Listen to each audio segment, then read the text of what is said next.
Hello everyone, it is I, Reversal, back with some more Knights and Dragons. And in today's episode for Knights and Dragons we're going to be talking about the Fool's Fight Guild War that has been announced.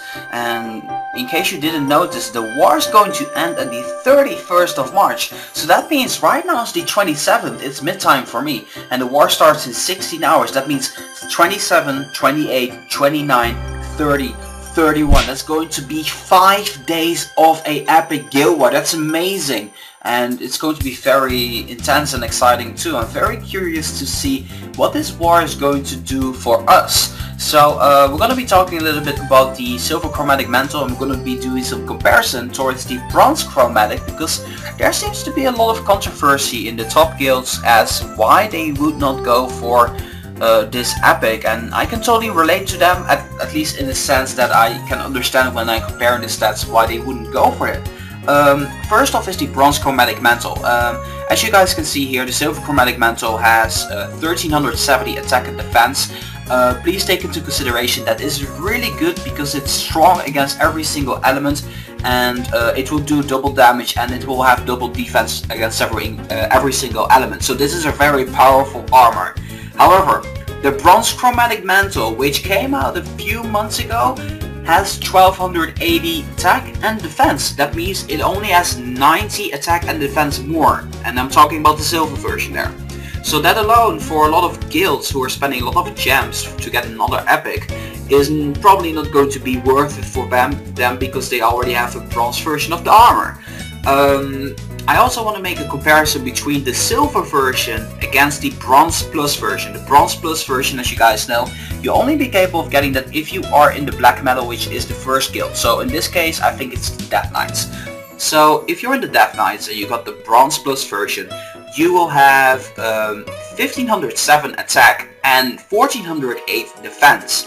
That is 175 total stats more combined more than the Silver Chromatic Mantle. The defense, however, is only 38 defense more, so you know it's not really all that defensive, and this is pretty much a pretty defensive armor considering the fact it would be great as your first warrior.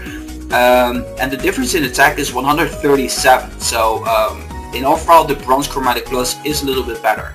Now if we take a look here at the Silver Chromatic Mantle Plus, you can see there's a huge jump there. And considering this is a all element armor, this jump is huge, it's massive in my opinion.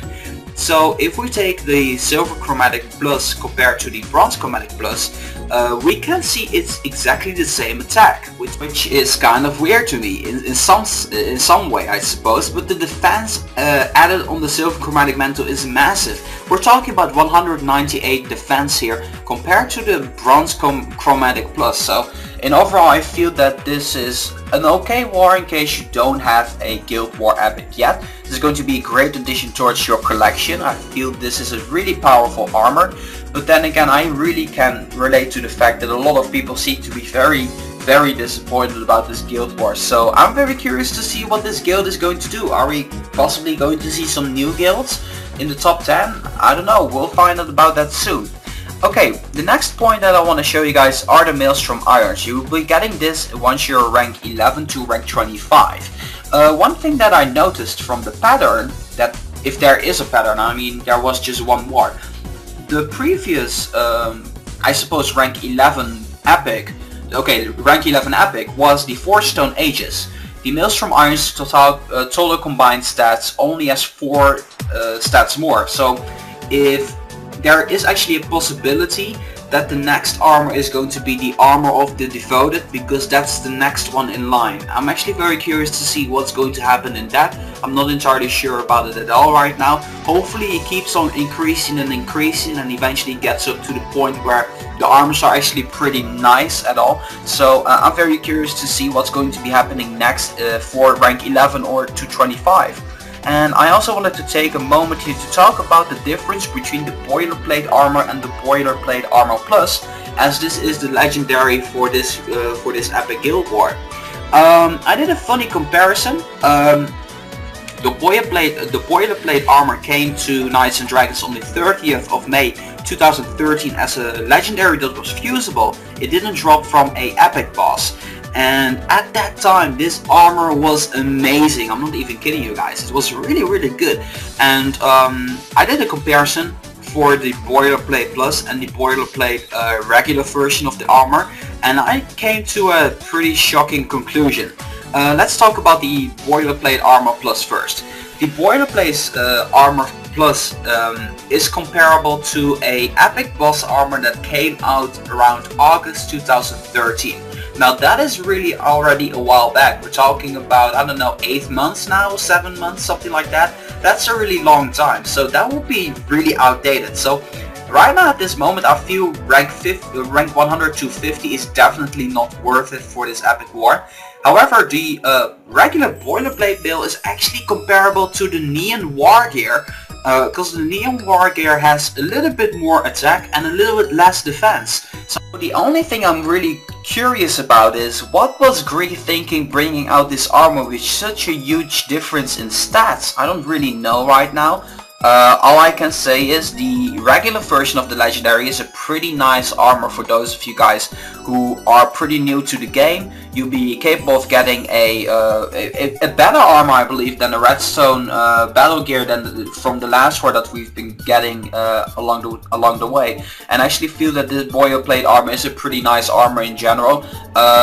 Definitely not the best, but it's still quite up there. Not the plus version, but the regular version I'm talking about.